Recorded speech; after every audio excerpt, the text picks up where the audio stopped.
welcome to the Much Ado About Nothing podcast. Woo, woo, woo, woo, woo. Number one, where have you been? Oopsie. Girl's been busy. Girl dropped off the face of the planet. Girl got rid of her Instagram. So if you've been looking for me and you've been thinking, did I get blocked? No, you didn't. Or maybe you did. Who knows?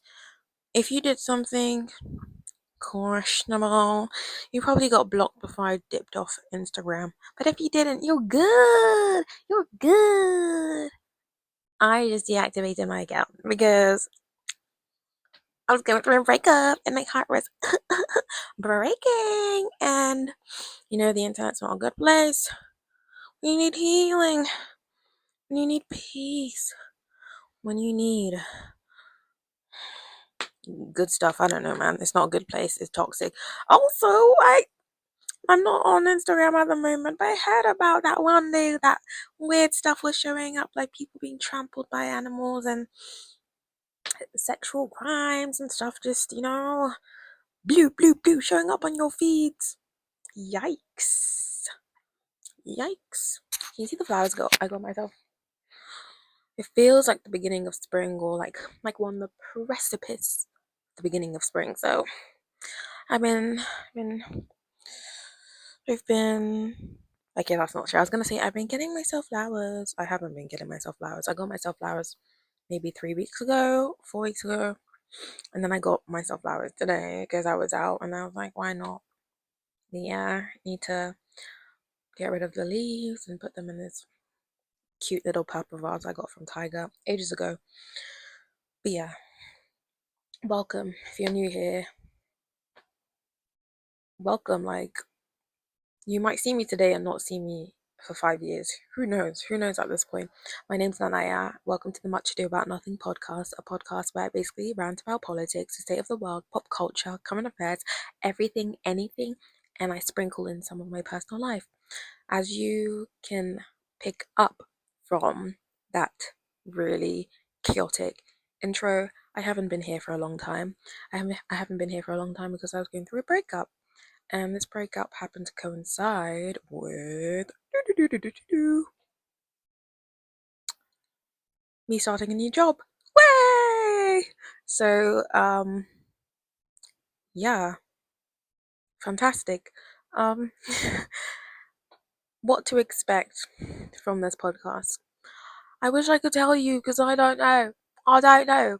What I do know is the girlies are loving video podcasts, so I'd love to give you video podcasts, but because I'm a bit of a perfectionist, I always have to go and make things too big and too ambitious and then get paralyzed by that. So I've been looking into podcast studios, all that good stuff. And you ain't got the money. I ain't got the funds to invest into a proper nice bougie podcast studio. So this is gonna have to do. It's gonna have to do. One more thing. I'm not a video editing girly. I don't have a Mac. Never really done it. The most video editing I do is Instagram Reels and TikToks and stuff like that. But even then, I'm not like one of those ones who know how to use the cup cut, do the poof, and then show up in the clothes. I don't do that stuff. I do transition, music, done and dusted. That's the kind of editing I do. So it's like, if I want to do editing, I'm gonna have to put the energy into getting the software, getting the space, because I don't have space on my laptop. I don't have Dropbox. I don't have all those lovely stuff. I don't have WeTransfer. I tried to use the free one. Turns out the one video I recorded before this one, too big for WeTransfer. I have to pay for the extra one, and it's like, brother, this is not my livelihood. I know you have to spend money to make money, but I did not sign up to chuck hundreds of pounds at this. This is something I started when I was in the depths and pits of the job search process, and I was like, I've always wanted to start a podcast, so let me start a podcast now because I have the time. So I did. with my sister's mic, which I borrowed, and nothing else pretty much. I just downloaded Audacity. The girlies who know Audacity know. I downloaded that, started editing the audio myself. The audio wasn't great. Day ones. Thanks for sticking with me. Thanks for sticking with me. Love ya. Love ya. And yeah, that's pretty much it. And here I am. So in terms of a bit of background, I'm an East London girl. East London girl. Black Ghanaian girl. Ghana girl. Half it. Half it. Yes. Yes. You dancing? Yes. Probably not dancing. Why? Because you feel left out. Why? Is it because you're not a Ghana girl? Ghana girls. Half it. Okay. Sorry. I need to. I need to. But yeah, talk about politics because I went to University of Warwick, where I did study politics and French, politics, international studies, and French. Yes, yes. So I got to. I was gonna say I got to argue in my seminars, but I didn't really argue. I just listened to annoying people spout questionable views, questionable opinions, or not even questionable opinions. It's like I get where you're coming from, but the argument is flawed. Give us the citations from the papers. Didn't give it. But yeah. So sometimes that part of myself that I suppressed will emerge. In fact, that's the whole purpose of the podcast. For that part of myself to get the mic, to get the space and the platform to share what she wanted to share but never shared because she was going through it. It's not like I'm ever not going through it. It feels like adulthood is just a constant. I'm going through it. I'm going through it. Whatever going through it means. Yikes. But yeah. Welcome. What am I gonna talk about today? Good question. I know. It's the whole idea of we can be friends and have different political opinions. Ding ding ding. Love is blind girlies. Assemble! Assemble! I'm talking about the conversation Ramses had with his bae, I forget her name, Marissa. Ramses had with Marissa during the post-pod transition into the whole pre-marriage preparation part of their relationship on Love is Blind. And basically, Marissa used to be in the army, I believe, in the Marines. I could be wrong, but something army related. She was in the army. It helped her, I don't know, it helped her in her life and her journey. So, and it was pivotal in creating and finding the friendships that she has in her life at the moment. So, yeah, she's like, yeah, I was part of the army. I so grateful for the army. And Ramses came from, I forget which country. I think it might be Colombia, but it was a country which was basically very negatively affected by the imperialist US state, of which the army is an instrument. So, you know, to state violence, the army. So it's a bit like, yay, I love the army. And this guy's like, well, the army messed my life up, messed my country up, my people. So, alongside that, Ramsey's quite progressive. He doesn't ascribe to societal gender norms. Marissa is like, perfect, because I used to date lots of army guys and they did, and I didn't want that anymore. So, you're a better me. And he's like, you're cute. I like you. I'm not happy with the fact that you like the army, but for some reason, even though I'm not settled and happy with it in my spirit, I'm still gonna keep leading you on. And that's exactly what I did. So, yeah, in their relationship, we see that it doesn't exactly play out well. Surprise, surprise. Because values, morals, all that stuff, it matters. Why do we keep deceiving ourselves? Cough, cough, Ben and Sarah from season 8. Love is Blind. Cough, cough. I'm sorry. Let's not lie to ourselves. back to the subject, back to the topic at hand.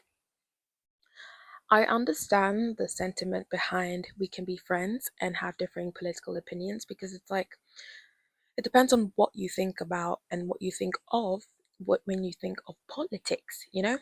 So, for example, in the US politics, while it's referring to questions and how to approach things like taxation or investment in social in society, infrastructure, all that good stuff. The idea of maybe insurance, publicly funded healthcare, while it's like along those lines, and you can be like, okay, yeah, I think we should be taxed less. And then the other person's like, I think we should be taxed more, or I think a certain group of people should be taxed more so that we can use those like funds to create a safety bracket for people, because we're living in a time where record levels of profit are being accrued by certain organizations, certain individuals, certain figures. But in terms of the tax which is being pulled from those people, from those organizations, from those figures into the country, like the maths isn't mathing, it's not adding up.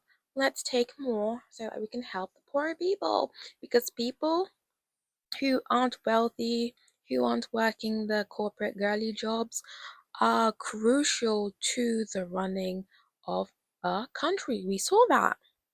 The key workers weren't the people who are being paid the most. We saw that. Girlies, let's remember me. You guys have forgotten COVID, haven't you? No, no, no, no, no. Remember me. No, no, no, no, no, no, no. You're banging pans for your key workers. And now, look around, everybody. I'm sorry. My brain just works that way. I just can't help myself. Like everything, it's just, if it has a song lyric, the song will come out. Like, I'm sorry. Imagine how tired.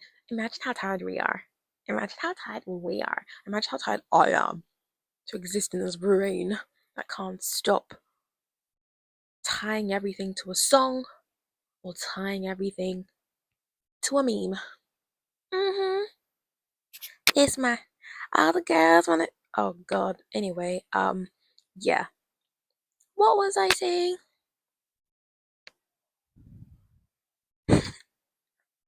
This is ridiculous. Ridiculous. Yeah, you can think about politics in that respect, but obviously within the context of the US, it's not just that, is it? Because unfortunately, due to the nature of the political system and just how weird politics is in the US, it's like a little reality show, the drama, the sensationalization, the scapegoating of populations. It's just like, is this the bad place? Yes, it is the bad place. So within that context, obviously things aren't just a question of how do we approach the allocation of resources. No, it's not just that. It's not really a technical conversation, an intellectual conversation, an academic conversation. It's not that though, is it? It's ideas, and it's a battle of ideas, and ideas which directly affect people for the like positively or negatively. And you know what I'm going to talk about. I'm going to talk about the question of the right to choose to abort, the pro-choice versus pro-life debate. We're all familiar with that. If you're not, Google. um and then also within the UK context, a population that have become almost like a, not only like caught in the crossfires in terms of like the fight for power between the Conservatives and Labour Party, but they just seem to have become the scapegoat, and that's transgender people and transgender children specifically. So, yeah, It's not, unfortunately, or fortunately, whatever your opinion is, politics isn't just about the more technical specifics of how much are we going to tax.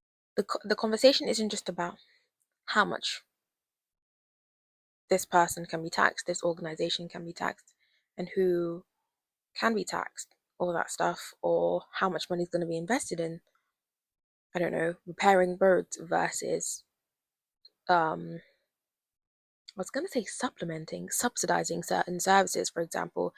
It's shifted and increasingly become one where we're talking about a group of people in a very disparaging way, creating these really harmful narratives where people are simultaneously dehumanizing them, yet vilifying them. It's like, oh, ah, ah, you know, like a weird, we're always scared of you, but we're also trying to dominate and harm you, whether it's women, whether it's transgender people, whether it's people from the LGBTQ plus community, whether it's immigrants, whether it's like, that's like, damn.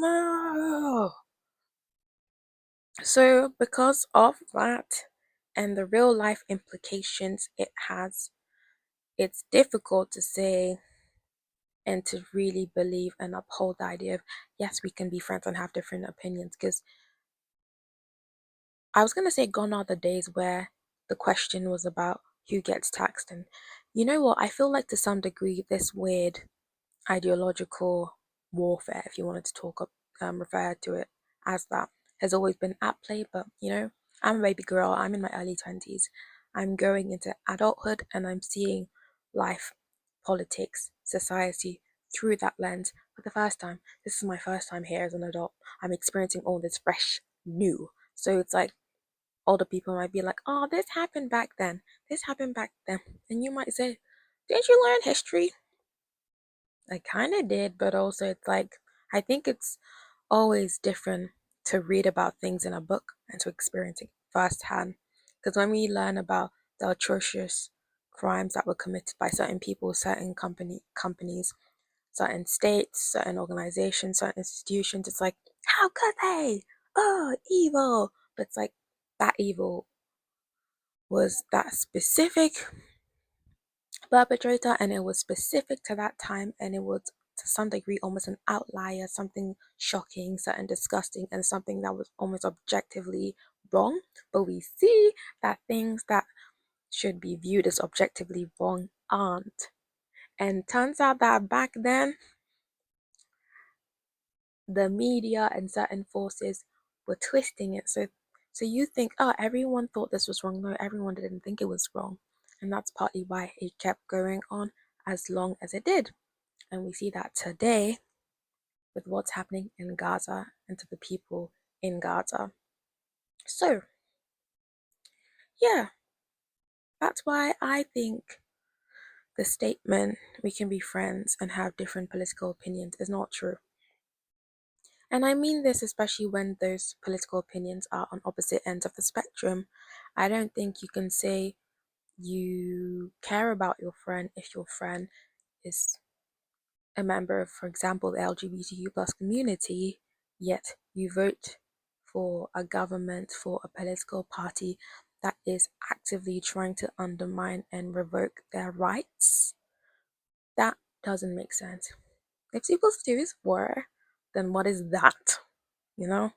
So, yeah, it's questionable. And yeah, I feel like I just don't understand how realistically that can happen. Like, not to get deep, not to get personal, but I personally had that experience where I just felt uncomfortable with someone who used to be a close friend, not because they were like completely anti what I believed in, but just because their approach to politics was like, it's none of my business. Like, that's just not my problem. Not my problem. That's just not my problem. Yeah, it's like I'm apolitical. It's like I believe in equality, but it's like, I don't care about what's happening in politics. Like, what? You, I don't get that. I feel like saying standing up for what's right, justice is so like it's core to who I am. So the rejection of people who are like really passionate about politics feels like a rejection of me. And I was like, you don't actually like me, because if you're my friend, best believe I'm gonna complain about the political and economic state of the world. It's like, hey girl, hey, we'll do the what's going on, what's going on in your life, and then I'll complain about the political and economic state of the world. But if you don't, not your cup of tea. I am not your cup of tea, so we're not friends anymore. And it's sad. It's heartbreaking. Because sometimes you just really care about people, you vibe. But then as you grow, you have to pick your battles. Do you want to be flabbergasted each time they say something that it's like, why would you say that? Or do you want to be like, mm, at some point, it's not cool for you to not know certain things. It's not cool for you to, it's like, yes, we're all learning, but do you even want to learn? The answer is no. So why am I here? Why are you here? Why are we here? What are we doing? What are we doing? But this is my little ramble about the whole we're friends, but we can have different political opinions. Okay, compromise. We're friends, but we can. Nah, sorry, no compromise. I take that back. Anyway, I hope you enjoyed this episode and I hope you're taking care of yourselves. The sun's been out recently, so if you're in London, if you're in the UK, if you're somewhere where the sun's been beeping, beeping, peeking through the clouds, you take yourself on that walk. I promise it's gonna do you wonders. You're gonna smile, you're gonna feel like, just one look at you, and just one look at you, I don't know when it's gonna be a lovely day. See you when I see you. Bye.